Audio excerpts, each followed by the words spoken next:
भारत के लोग क्रिएटिव नहीं है, वो दुनिया में अपना नाम नहीं कमा सकते, इसीलिए भारत कभी सुपर पावर बन ही नहीं सकता। हमारे देश का ऐसा क्रिटिसिज्म आपने तो सुना ही होगा। एक दिन एप्पल के को फाउंडर ने भारत के लोगों को ऐसे ही क्रिटिसाइज किया था और तब आनंद महिंद्रा सर ने उन्हें एक बढ़िया जवाब दिया था। ये है उस छोटे से इंसिडेंट्स की कहानी जिससे हम सबको कुछ ना कुछ सीखने जैसा। आज 1 मई आनंद महिंद्रा सर का बर्थडे है और आज के इस वीडियो में हम आपको उनके सक्सेस का मंत्र बताने वाले हैं। अगर आपको भी लगता है कि उनकी कहानी और लोगों तक पहुंचनी चाहिए तो इस वीडियो को शेयर कीजिए। भारत के रियल हीरोज की कहानी एक इंटरेस्टिंग वे में आपके सामने लाना हमारा मिशन है। हमें सपोर्ट करने के लिए हमारे YouTube चैनल को सब्सक्राइब कीजिए और इस बेल आइकॉन को प्रेस कीजिए। आनंद महिंद्रा को आप एक बिजनेसमैन के रूप में जानते होंगे, लेकिन आज मुझे आपको उनके कैरेक्टर का एक अलग पहलू दिखाना है, वो पहलू जो उनके सक्सेस का भी फ्यूल। महिंद्रा के चेयरमैन होने के साथ साथ आनंद सर एक प्रैक्टिकल पेट्रियट भी है। Let me explain.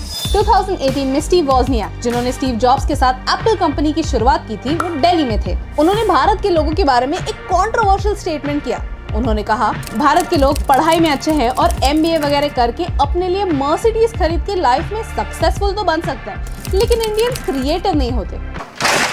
ये बात सुनकर आनंद महिंद्रा सर को कुछ गलत लगा, क्योंकि अगर क्रिएटिविटी ना होती तो महिंद्रा एक सिंगल प्रोडक्ट कंपनी से 11 इंडस्ट्रीज में ऑपरेट न कर पाती। अगर क्रिएटिविटी ना होती तो 100 देशों में महिंद्रा अपना नाम नहीं बनाती।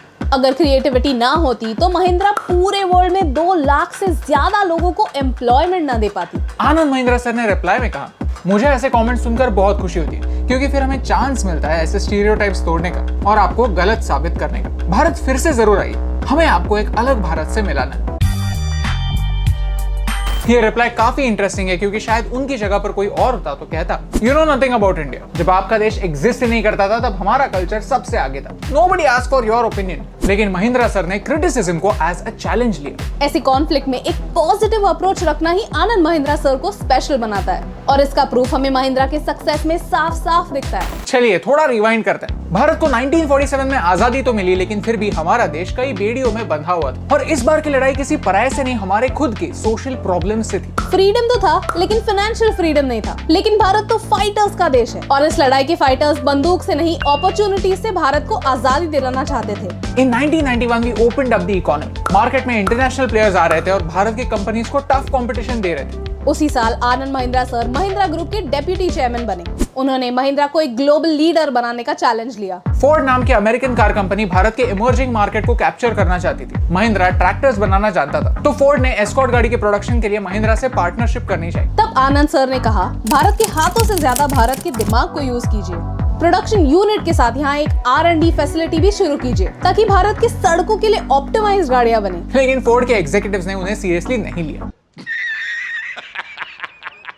ऐसे सिचुएशन में अगर कोई और होता तो इसे एक इंसल्ट समझता, लेकिन आनंद महिंद्रा सर ने इसे एक अपॉर्चुनिटी समझा। इसी आइडिया के दम पर उन्होंने खुद रिसर्च शुरू किया और भारत की सबसे सक्सेसफुल SUV स्कॉर्पियो लॉन्च की। एक नेगेटिव एक्सपीरियंस को एक पॉजिटिव आउटपुट में बदलने की ताकत जिसमें है, वो एक चैलेंज को एक अपॉर्चुनिटी बना सकता है। बट वेट, नेपोटिज्म के लिए भारत का काफी क्रिटिसिज्म होता है, राइट? लेकिन आनंद महिंद्रा सर ने अपनी कंपनी में एक अलग ही पॉलिसी अपनाई। वो मानते हैं कि उन्होंने एक नहीं कई ऐसे लीडर्स बनाए हैं जो फ्यूचर में उनकी जगह ले सकते हैं। उनका सक्सेसर उनकी ही फैमिली से हो ऐसा जरूरी नहीं। वो कहते हैं, अगर कल मुझे कुछ हो गया तो बोर्ड डिसाइड कर सकता है कि मेरी जगह किसे लेनी चाहिए। मैंने मेरा पर्सनल प्रेफरेंस एक एनवेलप में लिखकर छोड़ दिया है। सोचिए, अगर हर लीडर ऐसा ही हो तो फिर वो एक चैलेंज के साथ कह सकता है कि सक्सेस टैलेंट की वजह से आता है, आपके लास्ट नेम की वजह से नहीं। एक लीडर का काम यही तो होता है। इतनी बड़ी कंपनी चलाना एक ऑर्केस्ट्रा कंडक्ट करने जैसा होता है, जहां एक लीडर का असली काम अच्छे म्यूजिशियंस को ढूंढना होता है जो अपना काम करना जानते हो। बिजनेस में, पॉलिटिक्स में, फिल्मों में हम इसका ऑपोजिट ही देखते हैं। इसी एटीट्यूड की वजह से भारत की ये कंपनी कीनिया से लेकर कनाडा और अमेरिका से लेकर ऑस्ट्रेलिया हर जगह भारत का नाम रोशन कर रही है। जहां भारत के लोग सिर्फ नौकर हुआ करते थे, वहां उन्हें प्राउडली फॉरेन कंपनीज का मालिक भी बना रही। कभी इलेक्ट्रिक व्हीकल्स की इनोवेशन लाकर, कभी ड्राइवरलेस ट्रैक्टर्स बनाकर, तो कभी लाखों लड़कियों को स्कूल पहुंचाकर अपने पेट्रियटिज्म को प्रैक्टिकल बना रही है। एक जॉब गिवर के रूप में दुनिया को ये प्रूव कर रही है कि भारत के लोग भी क्रिएटिव होते हैं। Even now, Anand Mahindra sir is donating 100% of his salary for COVID relief and opening his resorts as COVID-19 hospitals.